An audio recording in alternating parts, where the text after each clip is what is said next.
Nah, seringkali kita sebagai orang percaya diajar untuk memberikan persepuluhan. Betul? Betul ya? Itu penting, itu benar saudara, tetapi jangan sampai kita sebagai anak Tuhan, kita mengabaikan atau bahkan melalaikan yang ke-90% yang ada pada kita. Karena kalau kita gagal mengelola ke-90% ini, maka kita akan kesulitan untuk memberikan persepuluhan di bulan berikutnya. Nah, sore hari ini atau malam hari ini izinkan saya membagikan 3K. Apa saudara? 3 apa? 3K yang harus saudara ingat, harus saudara lakukan karena ini berlandaskan oleh kebenaran firman Tuhan. Sebelumnya kita baca Amsal 21 ayat 20. Saya minta saudara jemaat Tuhan bicara dengan segenap hati, dengan keras. Hitungan ketiga, 1, 2, 3. Harta yang indah dan minyak ada di kediaman orang bijak, tetapi orang yang bebal memboroskannya. Saudara mau disebut orang bebal? Disebut orang ganteng mau? Nah, saudara, yang pertama adalah kewajiban. Bilang kewajiban. Jadi ketika kita mendapatkan gaji, mendapatkan uang atau sedang pegang doi, kita harus ingat kewajiban kita. Sebagai orang yang sudah berumah tangga, kita wajib bayar listrik, bayar air, bayar apa lagi saudara? Jangan lupa persepuluhan, bayar persembahan. Dan kalau saudara punya hutang mungkin ya ke bank atau ke teman, jangan lupa bayar hutang. Itu kewajiban saudara, oke? Saya berharap jemaat Tuhan, dan saya percaya gak ada yang suka ngutang di sini, amin? Amin ya? Amin. Yang kedua adalah kebutuhan, bilang kebutuhan. Kebutuhan ini adalah urusan yang penting juga saudara, karena menyangkut kehidupan kita.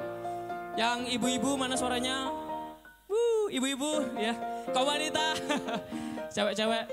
Kita harus pandai saudara mengelola uang. Yang pertama kewajiban, kedua kebutuhan. Sebagai orang percaya kita harus memperhatikan kondisi rumah kita.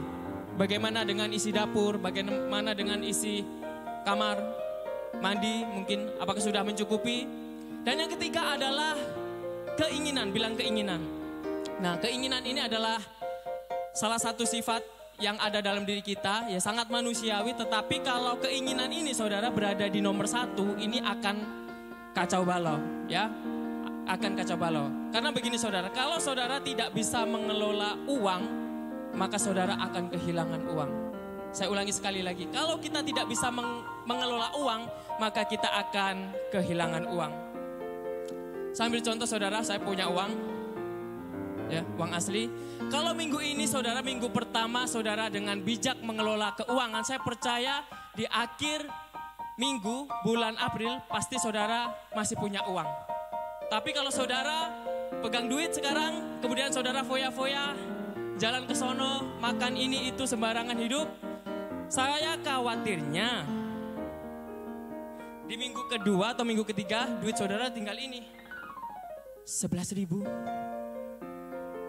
Nah, saya berharap jemaat Tuhan akan memperhatikan hal ini. Saya tes lagi. Yang pertama ke apa saudara? Ke kewajiban. Yang kedua kebutuhan. Dan yang ketiga keinginan. Oke?